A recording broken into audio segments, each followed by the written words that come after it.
cigarette ತಂಬಾಕು ಬೇಡೆ ಹಚ್ಚಿ ಬಿಟ್ರೆ ಗಂಜಾ ದೇವತದ ಬಾಡೆ ಶಿವ ಶಿವ ಶಂಕರನ ನೋಡೆ ಅವನಿಗೂ ಮಾಡಿದ ಗಂಜಾ ಮೋಡೆ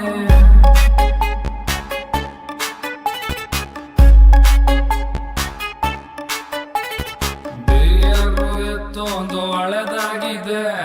ಬಾಂಗನ್ನ ಎಳೆಯೋದು ಹೊಸದಾಗಿದೆ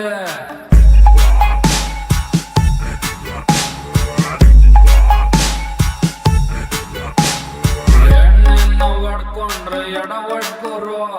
ಭಂಗಿನ ಎಳ್ಕೊಂಡು ನಗುತ್ತಾ ಇರೋ